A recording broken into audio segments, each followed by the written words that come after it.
Magpapatid sa ating banal na pagdilibang ito, sama natin sa ating pananalangin ang natatanging kaibigan, Dina Joseph Brian del Castillo, Arlene Bernardo Velasquez, Dr. Caroline Enriquez, para sa ating kapatid na may karamdaman, si Mirna Lumba, para sa kaarawan ni Zuliania Kelly Alsoy, para sa ating mga kapatid na yumauna na sina Juan Thomas, Leticia, Ricardo, Priscilla, Nelson, Liliana, Hil, Malu, Francisca, Jesus, Romeo, Patrick, Gertrudes, Jesus, Marie, Guillermo, Juanita, Raimundo, Mateo, John, Cedric, Teodoro, Anita, Julio, Socorro, Gillian, Marivic, Maria, Domingo, at Merlin. Sa ngala ng Ama at ng Anak at ng Espiritu Santo, Amen. Sumainyo ang Panginoon. At sumayo rin. Mga kapatid, upang tayo maging marapat gumanap sa ating banal na pagdiriwang, aminin muna natin ang ating mga kasalanan. Sinubing tagapagpagaling sa mga nagsisisi, Panginoon, kaawaan kami. Panginoon, kaawaan kami. Dumating na tagapagalian ng mga masaraming magsisi, Kristo, kaawaan kami. Kristo, kaawaan kami. Napadugdo ka sa kanan ng Diyos, Ama, para pamagitan kami, Panginoon, kaawaan kami. Panginoon, kaawaan kami. Kaawaan tayo ng mga pangiliang Diyos, patawarin sa ating mga kasalanan at pagbabayan tayo sa buhay na walang hanggan. Amen. Manalangin tayo. Ama naming mga pangyarihan, puspusin mo kami ng iyong kagandang po upang sa pagmamalabis kami laging tumalikod at sa kautos mo kami naway makasunod sa iyong patnubay at pagtataguyod sa pamamagitan ng Yesu Kristo kasama ng Espiritu Santo magpasawalang hanggan. Amen.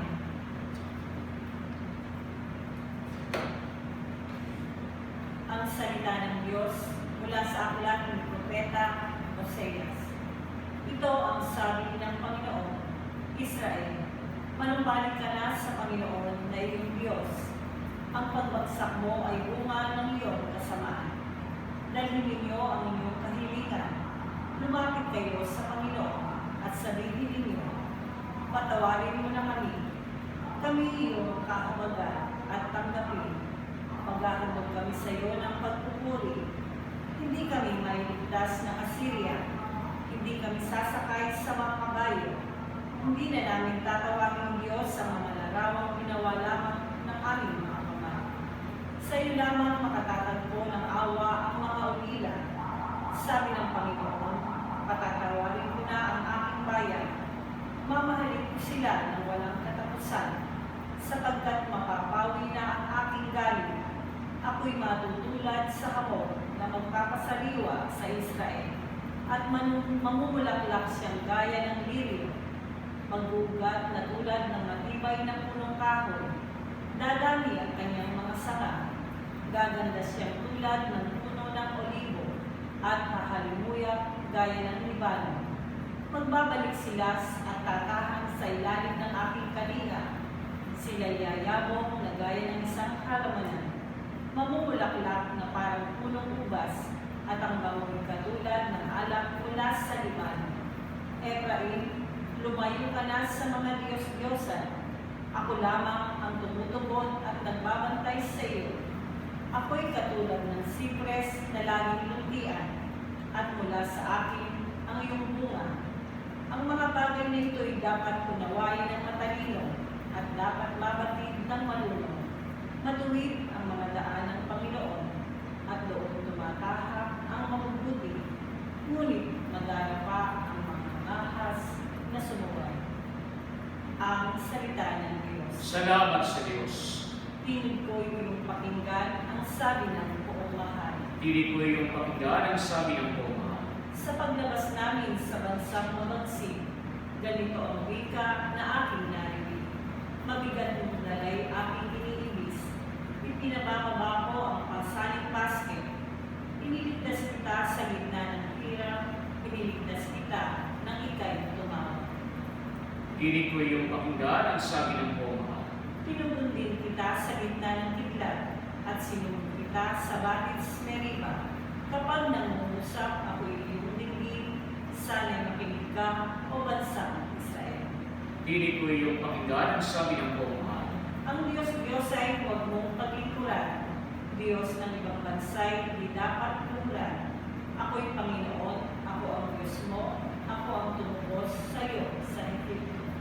Hindi ko iyong pakinggan ang sabi ng pagmamahal. Ang tanging kong hangad, sana ako'y sundin ang utos ko ng bayang Israel. Ang lalong mabuting bunga nitong trigo, ang siyang sa inyo'y ipakakain ko. At ang gusto ninyong masarap na pulot, ang siyang sa inyo'y aking idudulog. Hindi ko iyong pakinggan ang sabi ng pagmamahal. Sinabi ng poong mahal, kasama ay talikdan, pagsuway ay pagsisihan, maghahari ng lubusan, ang poong Diyos na may kapal. Hindi ko iyong pakinggan ang sabi ng pagmamahal.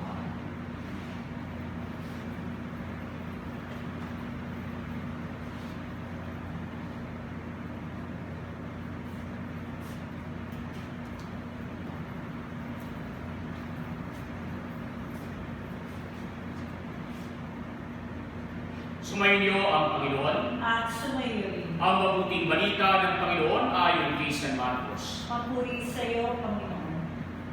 Noong panahong iyon, lumapit ang isa sa mga eskribang kay Jesus at tinanong siya, "Alin pong utos ang pinakamahalaga?" Sumagot si Jesus, "Ito ang pinakamahalagang utos. Pakinggan mo, Israel, ang Panginoon ang Diyos. Siya lamang ang Panginoon. Ibigin mo ang Panginoon ng Diyos ng buong puso, ng buong kaluluwa, ng buong pag-iisip at ng buong lakas. Ito naman ang pangalawa, ibigin mo iyong kapwa gaya ng iyong sarili. Wala nang ibang utos na higit pa sa mga ito. Tama po, guro, wika ng eskriba. Totoo ang sinabi ninyo, iisa ang Diyos at wala nang iba-iban sa Kanya, at ang libig sa Kanya ng buong puso, buong pag-iisip at buong lakas, at ang libig sa kapwa gaya ng kanyang sarili, ay higit na mahalaga kaysa magdala ng lahat ng alog na susunugin at iba pang mga hain." Nakita ni Jesus na matalino ang kanyang sagot, kaya sinabi niya, "Malapit ka ng mapabilang sa mga pinag-aharian ng Diyos." At wala nang nahas magtanong kay Jesus, magmula doon. Mga kapatid, ang mabuting balita ng Panginoon. Pinupuri ka namin, Panginoon Jesucristo. Mga kapatid, sa ating mabuting balita ay pinapayag sa atin ang ating Panginoon ang kanyang pamimigay ng paglalabog sa mga utos ng Diyos. Kaya mapualam natin na nanguna mula sa aklat ng Deuteronomio at aklat ng Exodo na nasusulat doon ang 10 utos ng Diyos. Kaya nga po kabisado natin ang 10 utos na ito ng Panginoon. Subalit mga kapatid, sa ating mabuting balita, mas pinalalim pa ng ating Panginoon ang mga utos na ito sapagat ito'y nilabog sa dalawa na lamang. Ibigin mo ang Diyos na higit sa lahat, ibigin mo iyong kapwa gaya ng iyong sarili. Kaya nga po sa dalawang utos na ito nakasalalay ang iba pang mga turo ng mga propeta at hindi na mga itinuro at ipinahayag ni Moises mula sa bundok ng Sinai. Kaya nga po mga kapatid, sinasabi sa atin, ang pag-ibig sa Diyos ay dapat na maging una, sapagat ang Diyos ang pinakamakapangyarihan sa lahat, sapagat ang Diyos ang tunay na may-ari sa bawat isa sa atin. At ang kasunod nito ay ang pag-ibig sa kapwa. Kaya nga po magkalisabay ang dalawang utos na ito, sapagat mahirap ibigin ang Diyos na hindi nakikita, kundi natin kayang ibigin ang kapwa ang ating nakikita. At hindi naman, mahirap din naman na makita ang ating Panginoon, kundi natin iibigin siya sa lahat ng kanyang mga nilikha. Kaya nga po sa pamamagitan ng mata ng ating kapwa, mahihiluhan natin ang pag-ibig sa ating Panginoon. Kaya nga po mga kapatid, tinatawagan tayo na palagi ibibig sa Diyos pamamagitan ng ating kapwa at mamanaagan sa ating kapwa ang pag-ibig natin sa poong may kapal. Kaya nga po sa bawat sandali ng ating buhay, ang panuwagan sa atin, huwag tayong maginawa na umibig, huwag tayong panadala sa tukso ng mapagtuon sa kapwa, huwag tayong panadala sa tukso ng pagkakahiwa-hiwalay, sapagat ang inanais ng Panginoon, magkaisa tayo sa pag-ibig sa Kanya at sa ating kapwa. Ay isipin na lamang natin mga kapatid sa nararanasan natin sa kasalukuyang panahon na tayo batbat ng pasakit, na tayo nakakamba dahil sa banta na dulot ng salot ng COVID-19. Pero mga kapatid, sa kabilang banda, makakakita tayo ng liwanag sa kabila ng kaliliman. Sapagat sa mga pangamba, sa mga panganib na ito, sa mga banta sa ating paligid, nananaligay pa rin ang pag-ibig ng Diyos sa atin at ang pag-ibig ng tao sa Diyos, ang pag-ibig ng kapwa sa kanyang kapwa-tao. Kaya nga po nakakatuwang isipin na kahit na may banta na nasalot na ito, hindi pa rin nawawala yung pag-ibig sa kapwa. Sapagat may mga tao gumawa ng paraan para lang sa gayon, mula sa kanilang sariling bulsa, makapagbigay sila ng alkohol, makapagbigay sila ng mga face mask, makapagbigay sila ng kahit kaunting tulong para sa kanilang kapwa. Kaya nga po ito'y tanda ng pag-ibig sa kanilang kapwa. Kaya po naman mga kapatid, ito rin ay nagpapayag sa atin ng isa pang mas malalim na katotohanan na yung isang tao kapag ka nagmamahal, gagawin at gagawin niya ang lahat para sa kanyang minamahal.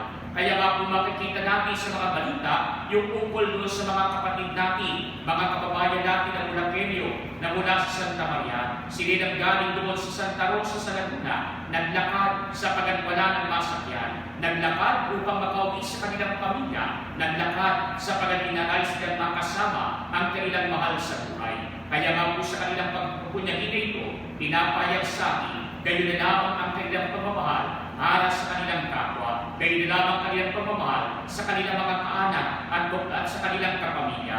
Kaya nga po hindi alintana ang pagod, hindi alintana ang buto, hindi alintana ang malayong lakarin, makasama lamang ang kanilang pinamahal. Kaya hindi naman mga kapatid, makikita natin yung ibang mga tao galing sa Kamaynilaan, mas malayo pa nga yung nilakad. Yung iba nga mula sa Kamaynilaan, nagpunta saan? Umuwi doon sa kanilang lugar, doon sa Tarlac, kaya naman ay sa Pangasinan. Kaya nga po naglalakad lamang yung iba. Bakit? Sapagat ang ninanais, makapili ang kanilang pinamahal. Kaya nga po sa kabila ng trahedya, sa kabila ng mga pagsubok, sa kabila ng kaliliman sa ating paligid, may liwanag pa rin ang pag-ibig na ipinapayag sa atin ang ating kapwa para sa kanilang kapwa. Kaya nga po ipinapakita sa atin, may pag-asa sa kabila ng trahedya, may pag-asa sa kabila ng banta ng dulot ng salot nito. May liwanag doon sa kaligtasan. Kaya din po naman mga kapatid, hindi rin nawawala sa atin yung ating pananalig sa ating Panginoon, yung ating pag-ibig sa Diyos. Kaya nga po kahit na may kadiliman ang ating paligid, may kadiliman sapagat puno tayo ng pangamba, puno tayo ng suliranin, subalit hindi nawawala ang ating pag-ibig sa ating Panginoon. Sapagat yung iba, kahit sa Facebook man lamang, ay nakikisa sa pagdiriwang ng pananalisa. Yung iba, sa sama-samang pagdarasal ng Santo Rosario, nakikisa sa pagdiriwang nito, nakikisa sa sama-samang pananalangin. Kaya nga po nagpapayag ng ating pag-ibig sa ating Panginoon. Samantalang mga kapatid, yung iba naman, may bantaman na dulot ng salot na ito o wala, subalit sila naman ay nananabig sa bawat pakikipagdigit sa ating Panginoon sa loob ng banal na misa. Kaya nga po naalala ko ng isang taon na nung ako'y naka-assign pa sa National Shrine of Our Lady of Fatima doon sa Marulas, Valenzuela City, na kung saan isang weekday na misa, gabi, ako'y galing ng Bustos mula sa amin at ako'y nagmamadali na pabalik ng Valenzuela sapagkat ako'y tinisa pa ng 6:30 ng gabi. At ngayon sa aking pagmamadali na ito, mas maaga ang aking ginawa sapagkat baka pa traffic. Kaya po 2:00 pa lamang, umalis na ako ng Bustos. Pero alam po ninyo, pagdating sa may Kawayan, hindi ko akalain na meron palang inaayos na daan. O kaya naman po nagkaroon ng hindi maganda na ayos ang trapiko. Kaya nga po napakatagal namin nakabalala, kaya umalakad na ang oras, subalit hindi pa rin umaandar ang aming sasakyan. Kaya nung panahon na yun, nung mag-alas 6:30 na, ano na ang aking ginawa? Nagmamadali na akong bumaba ng sasakyan sapagat wala ng paraan kundi maglakad na lamang. Kaya nga mula takbo yung aming ginawa at yung dati hindi ko na-appreciate o kaya dati hindi ko napapansin, nung ko lang napansin nung ako'y naglalakad na. Nung ako'y naglalakad, takbo na patungo sa may Kawayan, doon sa tulay ng may Kawayan, nung ko lang napansin ang dalas kong daanan, yun nga pala yung ahon. Kaya nga po napakahirap, aahon ka, naglalakad ka lamang. Nag-aahon ka, yung lakad mo parang patakbo na. Kaya po sa pagmamadali ko, kinakailangan kong tumawag sa misa. Tumawag na ako doon sa parokya, doon sa shrine, at ang sabi ko, darating ako, kaya lang di ko alam kung anong oras. Pero hindi na ako umaasa na yung mga tao ay magtatagal pang lahat. Baka yung iba umuwi na, baka kukunti na lang ang aking abutan. Kaya nga po pagdating sa may gawin ng Malanday, traffic pa rin, kaya lakad pa rin. Kaya nga po nasakay na ako sa gawin na ng Karuhakan. Kaya nga po mga kapatid, pagdating ko doon sa aming parokya, ako'y nakarating ay halos mag-aalas 8 na. No? Kaya iniisip ko'y baka wala na nagsisimba, baka wala na yung mga tao doon sa paligid. At alam ko ninyo mga kapatid, ang nakakatuwa sa kabila ng ako'y huli-huli doon sa misa na dahil sa sobrang traffic, lakad takbo ang aking ginawa. Subalit ang misa, nagpatuloy pa rin sapagat yung mga tao hindi pa rin umalis, nag-antay pa rin sapagat nananabig pa rin sa pagdiriwang ng banal na misa. Kaya nga po mga kapatid, hindi nagpapayag lamang sa akin ng pagpapahalaga ng ibang mga tao, ng pagpapahalaga sa tunay na dapat bigyan ng pagpapahalaga, at ito ay walang iba kundi ang ating Panginoon. Sapagat una sa lahat, ang Diyos ang dapat nating ibigin, at sa pag-ibig natin sa ating Panginoon, kasunod na ang pag-ibig sa ating kapwa. Sapagat sa pag-ibig natin sa ating Panginoon, maiibig na natin ang ating kapwa at matatanggap sa kanyang kapagitan at kagandahan, sa kanyang kasalanan at sa kanyang kabanalan, sa kanyang kahinaan at sa kanyang kalakasan, sapagat ganun din ang pag-ibig ng Diyos sa Kanya. Kaya nga po mga kapatid, tinatawagan tayo ng ating Panginoon sa panahon na ito na tayo ay nababalot ng pangamba. Huwag tayo manghinawa, patuloy pa rin tayong manali at magmahal sa ating Panginoon, sapagat ang Diyos hanggang ngayon nagmamahal pa rin sa atin. Sa lahat ng mga nananalangin sa Kanya, ang Diyos ay palagi nakikinig at nagbibigay sa atin ng biyayang ating kinakailangan. Kaya hilingin natin sa ating Panginoon ang biyaya na sana tayo ay bigyan ng pangangalaga, na sana tayo maligtas mula sa banta na dulot ng salot na ito. Nang sa gayon, ipagpatuloy natin ang pag-ibig sa Kanya sa pamamagitan ng ating kapwa sa pang-araw-araw natin ginagawa sa ating buhay. Kaya mapatuloy tayong manalangin sa ating Panginoon at ipagadyasa tayo ng Panginoon sa lahat ng mga panganin sa ating paligid.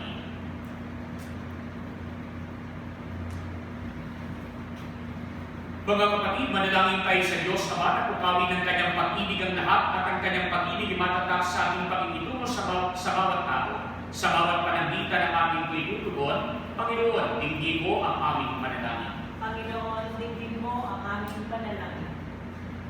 Ang simbahan naway hindi kailanman tumigil sa pagpapahayag ng pag-ibig sa Diyos at sa kapwa bilang puso ng Ebanghelyo. Manalangin tayo sa Panginoon. Panginoon, dinggin mo ang aming panalangin. Atin namang pagkaligtaan kailanman ang magpadama ng kabag sa mga kapuspalan, sa mga walang nagmamahal at mga nangangailangan.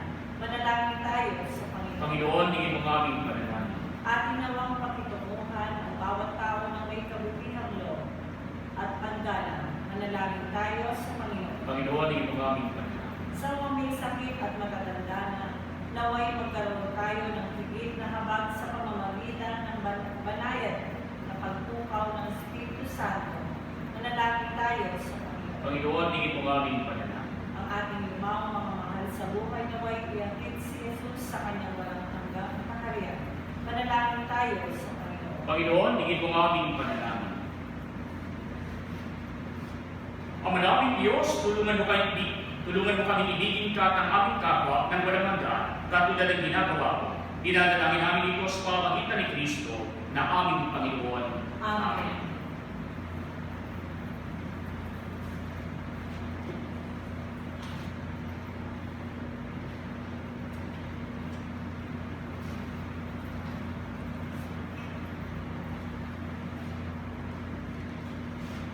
Kapuri-puri ka Diyos sa pagilikas sa limutan sa ikagalang loob namin kami mayaalay mula sa lupa't muna aming pagawa ang kinapay nito para maging pagkain ng ibigay buhay. Kapuri-puri ang buong may kapal, ngayon at kailanman.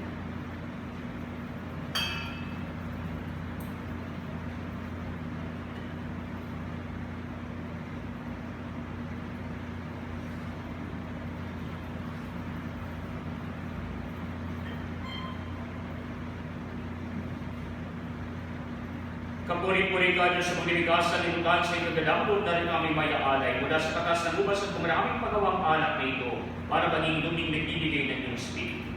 Kapuri-puri ang buong may kapal, ngayon at kailanman.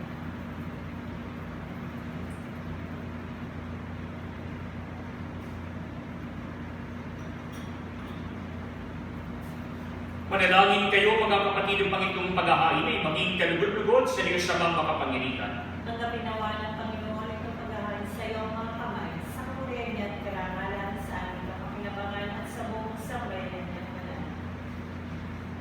Ama naming lumikha, tunghayan mo ang mga alay na tinatalaga namin sa iyo upang kalugdan mo kaming mga ina. Kalugdan mo ang mga inihakain namin ito. At kami namin dulutan ito ng pagliligtas mo. Sa pamamagitan ng Kristo kasama ng Espiritu Santo, magpasawalang hanggan.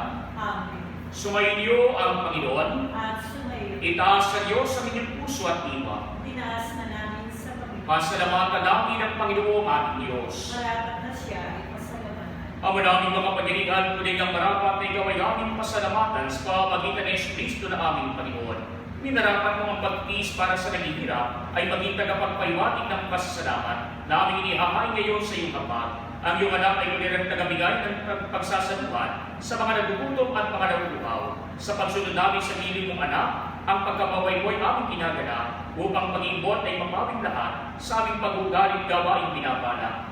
Kaya kaysa ng mga anghel na nagsisiawit ng papuri sa iyo nang walang humpay sa kalangitan, kami nagpupunyi sa iyong kadakilaan. Santo, Santo, Santo, Panginoong Diyos na mamahukbo, napupuno ang langit at lupa ng kadakilaan mo. Hosana sa kaitaasan. Pinagpala ang mapalito sa ngalan ng Panginoon. Hosana sa kaitaasan. Ama naming banal, ikaw ang bukal ng tanang kabanalan, kaya sa pamagitan ng iyong Espiritu, gawin mong banal ang mga kaloob na ito, upang para sa aming maging katawan at dugo ng aming Panginoong Yesu Kristo. Bago niya pinag-isang pusang loob na maging handog, ginawa kaniya ang tinapay, pinasalamatan kaniya, pinagatihan niya iyon, iniyabot sa kanyang mga alagad at sinabi, tanggapin ninyong lahat ito at kani, ito ang aking katawan na ihahandog para sa iyo.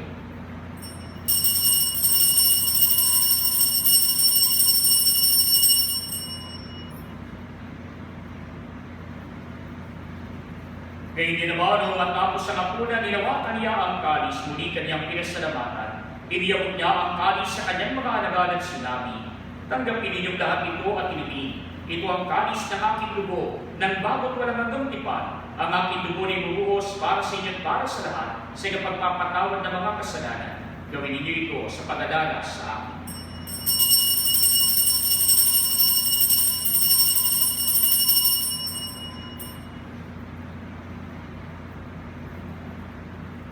Mga kapatid, ang misteryo ng ating pananampalataya. Si Kristo'y namatay, si Kristo'y nabuhay, si Kristo'y babalik sa wakas ng panahon. Ama, ginagawa namin ngayon ang pag-alala sa pagamatay at muling pagkabuhay ng iyong anak. Kaya iniaalay namin sa iyo ang tinapay na nagbibigay buhay at ang kalis na nagkakaloob ng kaligtasan. Kami nagpapasalamat dahil kami minarapat na tumayo sa harap mo para maglingkod sa iyo. Sinasamo namin kami magsasalo-salo sa katawan at dugo ni Kristo ay mabuklod sa pagkakaisa sa pamamagitan ng Espiritu Santo. Ama, linapin mo ang iyong simbaang naganap sa buong daigdig. Puspusin mo kami sa pag-ibig, kaysa ni Francisco naming Papa, ang Ineris naming Obispo at ng Tanang Kaparihan.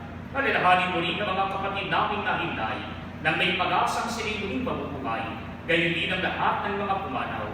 Kaawaan mo sila at patuloyin sa iyong kaliwanagan. Kaawaan mo at pagindapating kaming lahat na makasalo sa iyong buhay na walang wakas, kaysa ng mahal na Birheng Maria na ina ng Diyos, ni San Jose na kanyang kabiyak ng puso, kaysa ng mga apostol at ng lahat ng mga banal na nabuhay dito sa daigdig ng kalulugod sa iyo.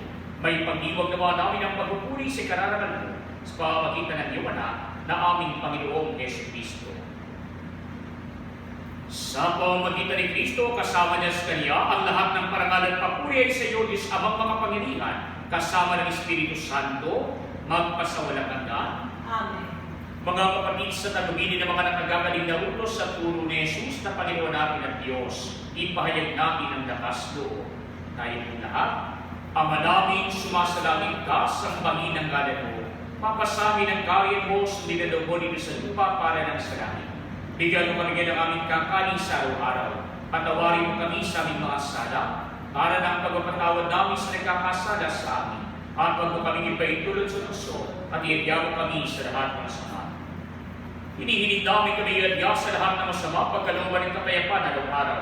Iligtas sa kasalanan at ilayo sa lahat ng kapamakan. Samantala aming pinilalabigan ang dakilang araw ng pagpapahayag ng tagapagligtas namin si Yesu Kristo. Sapagkat iyo ang kaharian ng kapangyarihan at kapulihan ng makailanman.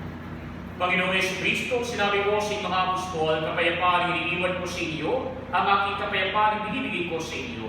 Tungayin mo ang aming pananampalataya at ang aming mga pagkakasala. Pagkalooban mo kami ng kapayapaan at pagkakaisa ayon sa iyong kalooban, kasama ng Espiritu Santo, magpasawalang hanggan. Amen. Ang kapayapaan ng Panginoon ay laging sumainyo. At sumayo. Magbigayan kayo ng kapayapaan sa isa't isa. Kordero ng Diyos na nag-aalis ng mga kasalanan ng sanlibutan, maawa ka sa amin.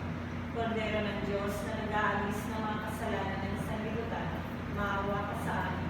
Kordero ng Diyos na nag-aalis ng mga kasalanan ng sanlibutan, ipagkaloob mo sa amin ng kapayapaan. Mga kapatid, ito si Kristo, ang Kordero ng Diyos na nag-aalis ng mga kasalanan ng sanlibutan. Mapapalad tayo inaanyayahan sa kanyang piging. Panginoon, hindi ako dapat na magpatuloy sa iyo. Ngunit sa isang salita mo lamang ay gagawin na.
Oratio Imperata, pagunay ng COVID-19. Amang makapangyarihan, lumalapit kami sa iyo sa aming pangangailangan, ingatan mo kami laban sa COVID-19 na lumalaganap sa kasalukuyan at nagiging sanhi ng kamatayan. Tulungan mo ang mga nagsisipag-aral sa kalikasan at pinagmumulan ng virus na ito at kung paano masusugpo ang paglaganap ng sakit na dulot na ito. Gabayan mo ang mga kamay at isipan ng mga eksperto sa medisina nang mapagtungkulan nila ng may puso at kakayahan ng mga may karamdaman.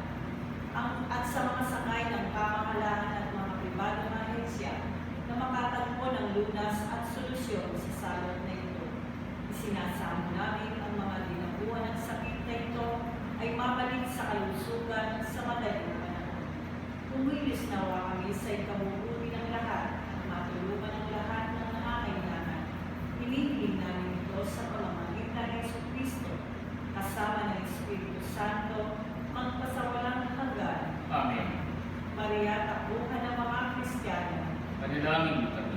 San Rafael Arcangel. Panalangin mo kami. San Roque.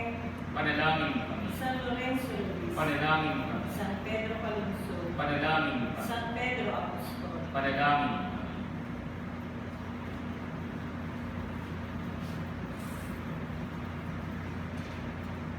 Panalangin tayo. Ang madaming mapagmahal, padalhin mo sa buong naming katauhan ang iyong ginagawa para sa aming kapakanan, upang sa pagsasalo namin sa pagkikinabang, hanggang ang kong pagliligtas ay aming makamtan. Sa pamamagitan ng Jesucristo, kasama ng Espiritu Santo, magpasawalang hanggan. Amen. Sumainyo ang Panginoon, At sumayo. at pagpalain kayo ng makapangyarihang Diyos, Ama at Anak at Espiritu Santo. Amen. Humayo kayo sa kapayapaan ni Kristo. Salamat sa Diyos.